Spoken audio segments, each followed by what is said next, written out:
Olá, sejam bem-vindos aqui ao meu escritório, mas você pode entrar aqui a hora que você quiser, porque hoje temos mais um episódio de O Juridiquês por Trás da Medicina, um programa onde trazemos assuntos ligados à medicina, sobre enfoque jurídico, trazendo as coisas em uma linguagem mais palatável a todos aqueles que se interessam, né, por esse assunto bacana, né? Hoje em dia nós temos aí tanta judicialização da saúde, né? A gente tem visto o crescente número de processos judiciais acontecendo, né? Entrando no Poder Judiciário para julgamento, e a gente não pode se furtar aqui da necessidade da gente se renovar, estudar e conhecer mais essa área. Então, fique aí ligado que nós temos bastante coisa para falar nesse episódio. Hoje nós vamos ter um estudo de caso bastante interessante sobre erro de diagnóstico. Vamos lá? Então vamos começar. Estudo de caso número 1. Vocês já sabem, eu vou deixar aqui o número do processo judicial para consulta, né? Você pode entrar no site do Tribunal de Justiça do Estado de São Paulo, e assim, se assim desejar, para ter acesso a essa decisão. Trata-se de um processo judicial movido por uma paciente contra uma clínica de análises de imagem, né, de diagnósticos por imagem, e uma operadora de planos de saúde. Vou contar aqui um pouco mais desse caso para você, dando um contexto. A paciente já tinha realizado uma mastectomia bilateral. Ela já tinha tirado as suas duas mamas para tratar de um câncer de mama que ela já havia tido, né, e ela estava em acompanhamento, em segmento médico, para verificar as suas condições de saúde e de forma que esse câncer não volte a acontecer, ok? Essa paciente, ela compareceu a um serviço de saúde com dores no tórax, que ela já estava tendo há algum tempo, e ela foi atendida por um médico ortopedista. Esse médico ele solicitou um exame de imagem, um raio-x de tórax, e ela foi, né, até essa clínica, né, que é conveniado pela operadora de plano de saúde para fazer esse exame de imagem. Ela avisou, né, na sua anamnese ali, na sua ficha, ela avisou para a clínica de diagnósticos por imagem que ela já tinha um histórico de câncer com ela, né? Ela foi feito esse raio-x de tórax, e a imagem constatou ali uma alteração que poderia ser compatível com a volta do câncer, mas o laudo, né, que acompanha essa imagem não trouxe esse fato. A paciente foi até o médico ortopedista, que receitou ali, prescreveu algumas sessões de fisioterapia e deu alguns remédios para a dor da paciente. Lembra que eu disse que essa paciente ela fazia seguimento oncológico da sua condição? Pois bem, ela compareceu poucos dias depois, ou poucas semanas depois, ao médico que acompanhava, ao instituto que acompanhava, e ele falou assim: fulana, tem aqui uma volta do câncer, está aqui nos seus ossos do tórax, então vamos fazer um tratamento para que isso saia, para isso sare. Pois bem, houve ali, né, da clínica, um mau procedimento, porque ficou apontado na imagem que tinha a volta do câncer, mas não ficou acompanhado isso no laudo. Essa paciente entrou com ação contra a clínica, contra o operador de plano de saúde, pedindo uma indenização pelo erro de diagnóstico, pela perda de uma chance de cura do seu câncer. Ficou evidenciado que ela não teria a cura desse câncer, e ela estaria ali em cuidados paliativos para que esse câncer não aumentasse, não se alastrasse mais no seu organismo. É importante observar também que essa paciente, ela também já tinha uma certa idade, não era uma paciente jovem, vamos assim dizer. Tá? Na contestação dessa ação, a clínica se defendeu falando que realmente houve um erro do diagnóstico ali, no laudo, né, mas esse erro não trouxe um dano efetivo para o tratamento da paciente, porque o caso dela já era de criminalidade. É bom observar que, como eu já disse anteriormente, esses processos sempre vão para um perito judicial médico para fazer uma análise, para auxiliar o juiz a dar a sua decisão. E também, na defesa da clínica, foi defendido a tese de que não haveria, em casos de erro médico, a discussão de uma perda de uma chance, apesar da jurisprudência falar que isso poderia acontecer, mas em casos de erro médico, onde a gente realmente indeniza algo que é um dano efetivo e não um dano hipotético, não poderia acontecer ali. Qual que é a forma de se indenizar algo que não se dá para dimensionar de uma forma estatística, de uma forma matemática? Isso foi para um perito, esse perito analisou o processo e concluiu, né, que houve o erro, né, até já havia sido confessado pela clínica de imagem, mas não houve dano à integridade física da paciente, que teve a oportunidade de se cuidar, de se tratar, apesar do caso já ser um pouco mais sério. A decisão final contemplou isso. Tá? A sentença foi dada no sentido de que não houve um dano efetivo para a paciente, da saúde da paciente, mas houve um erro de diagnóstico que trouxe uma frustração a ela e esse dano deveria ser indenizado, tá? Um dano moral. Nesse caso, foi deferido, né, foi arbitrado um valor de R$10 mil de indenização por danos morais. A clínica, ela concordou, né, com essa decisão, ela não seguiu isso à frente em recurso, mas a operadora de plano de saúde assim o fez. Eles falaram realmente que o laudo tinha falado que inexistia um dano à paciente, à saúde da paciente por conta desse diagnóstico errado, porque não trouxe nenhum prejuízo ao tratamento dela, apesar do câncer ter voltado, né? E o tribunal não aceitou, né, esses argumentos e confirmou a sentença de primeiro grau, né, dando R$10 mil de indenização para a paciente. É importante falar também que a própria paciente não apelou, não recorreu dessa decisão. O que a gente pode aprender aqui? E realmente, a gente precisa aprender sobre a questão da aplicação da teoria da perda de uma chance em questões médicas. Apesar da jurisprudência entender, apesar do Superior Tribunal de Justiça entender a aplicabilidade, o direito brasileiro ele é muito claro que a gente indeniza dano efetivamente experimentado, não danos hipotéticos. Poderia acontecer isso em outras áreas do direito, né, como o direito trabalhista, por exemplo, isso se fala bastante, né? Se um contrato de trabalho não tivesse sido finalizado ali antecipadamente, eu teria conseguido algum dinheiro a mais nesse contrato. Então, mas aqui, o erro médico é uma teoria minoritária, mas que tem voz, né, tem substância para isso. Então é bastante interessante a gente notar isso. Ela não foi indenizada, essa paciente, nesse caso, não foi indenizada pelo erro, mas sim pela frustração do diagnóstico equivocado e deveria ter sido levado em consideração pelo médico radiologista quando foi realizado esse exame de imagem. Gostaram? É bastante interessante. Se vocês tiverem interesse, mande uma mensagem para a gente e a gente pode voltar a discutir isso mais tarde. Vamos prosseguir? Estudo de caso número 2.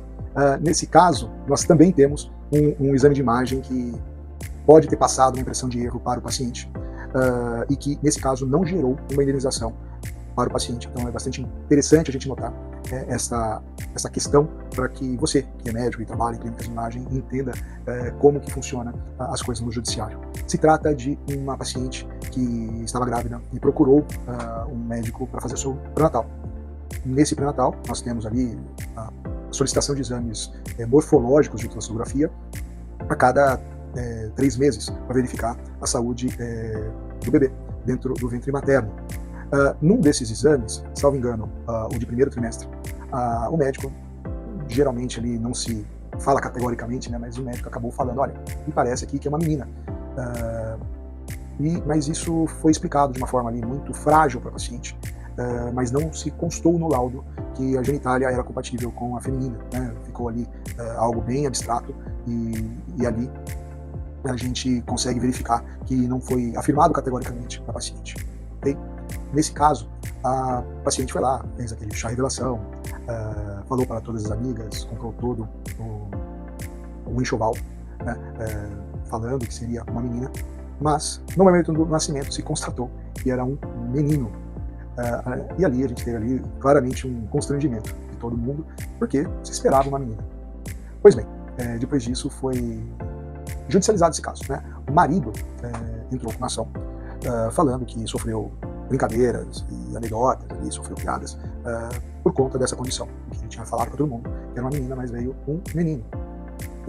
Se judicializou e pediu ali uma indenização relativamente alta por conta disso. A clínica que realizou esse exame e o médico também que realizou se defendeu nesse processo, falando, olha, existe claramente a informação no laudo que não existe ali confirmação do sexo. Então foi informado no laudo que não tinha constado ali que era feminino, que na verdade estava compatível com o menino e deveria se fazer exames complementares para averiguar ali o sexo da criança.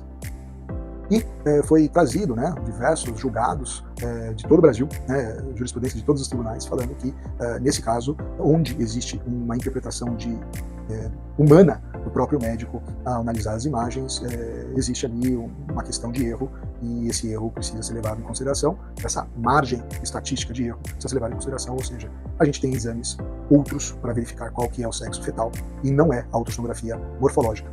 Foi demonstrado isso, e em primeira instância o juiz não deu indenização, ou seja, jogou improcedente o pedido do autor, né, do pai da criança.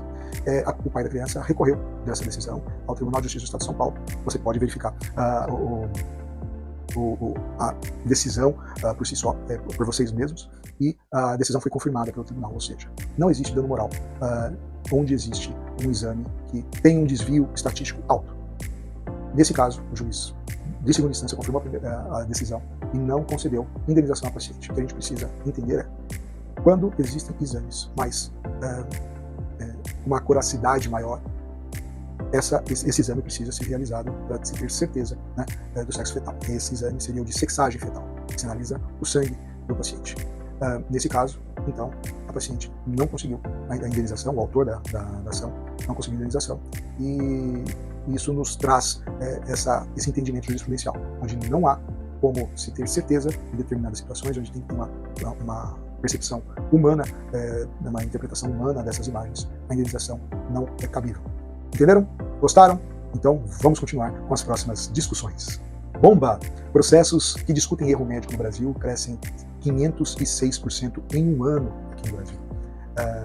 É uma notícia que foi veiculada pelo site Valor Econômico, onde traz ali informações trazidas no próprio portal do Conselho Nacional de Justiça, o CNJ, que tratam desse vertiginoso crescimento, que já vem acompanhando uma tendência nos últimos anos de aumento desse número de processos. Por que isso tem acontecido? Como toda interação humana, nós temos problemas de comunicação, né, com os nossos prestadores. E não é diferente no caso da relação médico-paciente, ou dentista-paciente, ou outro profissional de saúde com o seu paciente.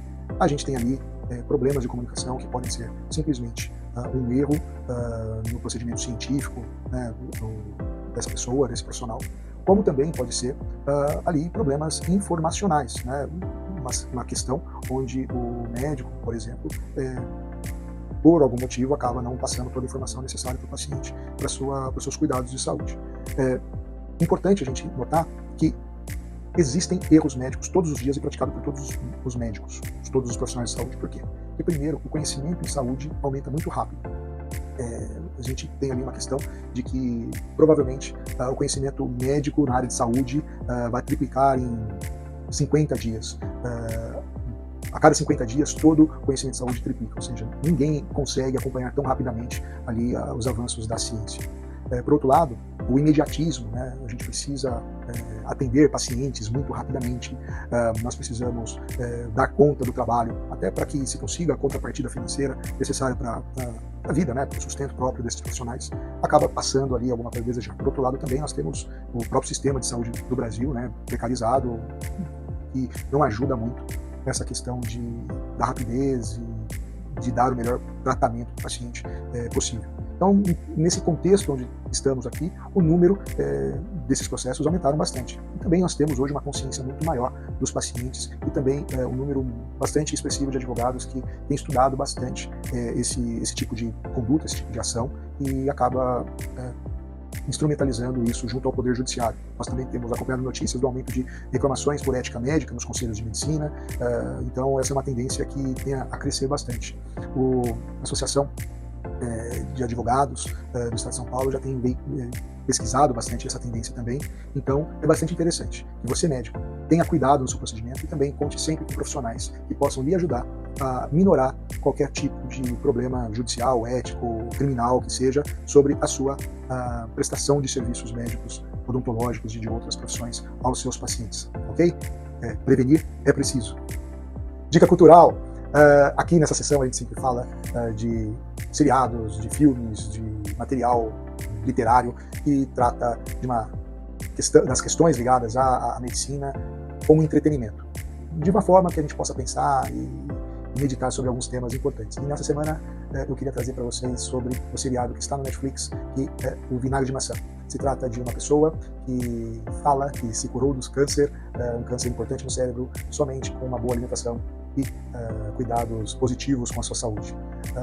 É interessante a gente notar, né, que a ciência médica já está bastante familiarizada com situações dessa, está bastante avançada sobre a discussão do câncer, a terminalidade em alguns casos, o diagnóstico antecipado como uma forma de cura interessante, mas tem muita gente, né, que acha que com boa vontade se resolve bastante coisa. Então esse seriado trata dessa problemática sobre os cuidados alternativos ao cuidado médico, de uma forma bastante interessante. É baseado em uma história real, acontecida na Austrália, então se você tiver um tempinho aí entre um plantão e outro, pode assistir, ele é bastante autoprovocativo, né? Então, assim, você médico que está acostumado a ver situações dessa todos os dias, você vai ter ali o seu entretenimento e a sua dose de autoprovocação bastante aguçada ali. Então, vale a pena assistir Vinagre de Maçã no Netflix. Essa é a minha dica para essa semana.